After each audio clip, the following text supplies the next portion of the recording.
And the Telegraph revealed a 65% increase in NHS management salaries over the last decade. So how does the funding for the NHS work and where does it actually go? Yes, well, we're joined by Duncan Simpson, who's a research director at the Taxpayers Alliance.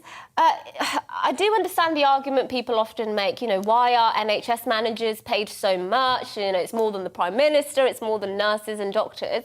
But isn't it the case that, being the biggest employer in Europe, you do need really well-paid, really skilled managers, and that actually is value for money?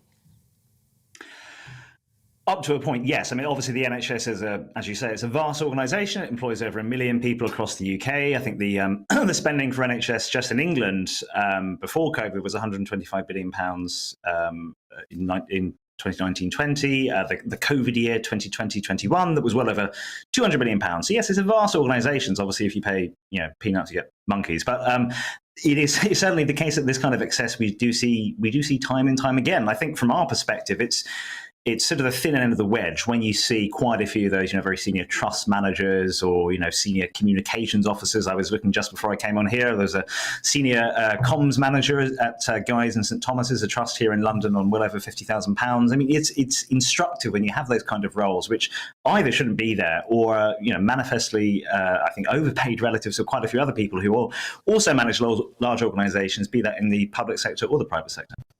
Yes, indeed. I mean, the diversity managers always get an absolute kicking when it comes to this kind of topic, don't they? But also, the NHS does dish out quite a lot in compensation for people, quite staggering numbers, in the billions, actually, when it comes to compensation as well, which implies that not only is it not necessarily value for money, it's also not necessarily that good at actually keeping you healthy.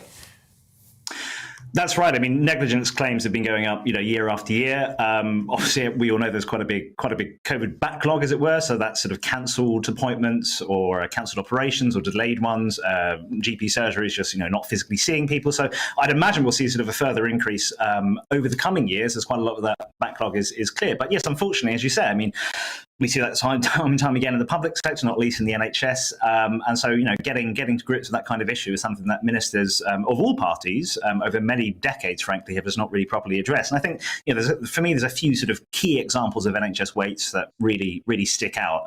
Something called ghost patients. So this was an estimate a few years back from the Public Accounts Committee, which showed that there are 3.5 million people who are ghost patients. What does that mean? It effectively that GP surgeries is given sort of an annual payment basically for each patient, but a lot of these patients just aren't there. So, for example, they've either died, or it might be for example EU nationals who've briefly lived in the UK but have now left the country. So there's a lot of money going into that, and about £550 million was the estimate. So those kind of examples are quite worrying. Added to which, we published a paper quite recently looking at the total sort of estate spending. So it's quite frankly, quite dull stuff in terms of how the estate's actually managed. So, for example, energy costs, there's huge variation across the UK. If it was the case that, the trust, which did it most cost effectively, if that was followed across all trusts in England, then the annual saving would be about £150 million.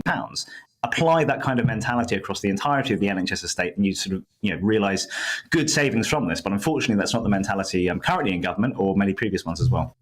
Yes, so if, you were advising, who do we have now, Sajid Javid, the Secretary of State for Health, and his priority was to cut that waste. I know you've given a couple of examples of waste there. What would you be advising him? Because the government are doing the opposite, aren't they? They're pumping more money into it as the solution. But as you say, we are spending an awful lot. What would you say to him as a way to get the NHS being more efficient? Well, the NHS in England, at least, is going through another very big reorganisation. We had something called clinical commissioning groups, which were created in, I think, 2013, and what that tried to do is sort of combine quite a few elements of primary care, so mental health, GP surgeries, elective surgery as well. Through that's essentially being sort of reorganised and renamed. So it is already the case that the NHS is going through quite a big reorganisation. I think from our perspective, it's key across all of the public sector. Accountability is absolutely key. A lot of health spending is very much devolved, not merely in Wales and Scotland, but through a lot of these trusts as well, and these new bodies which are being created. Frankly, the people who run these, the managers, the senior managers, the boards as well, they need to be held to account.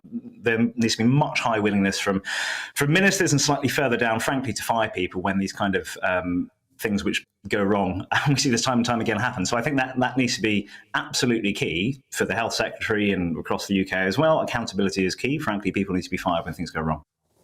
Good stuff. All right. Well, look, thank you very, very much. It's been fantastic to have you on the show. We'll have to do it again very, very soon. That's Duncan Simpson there, of course, from the TPA.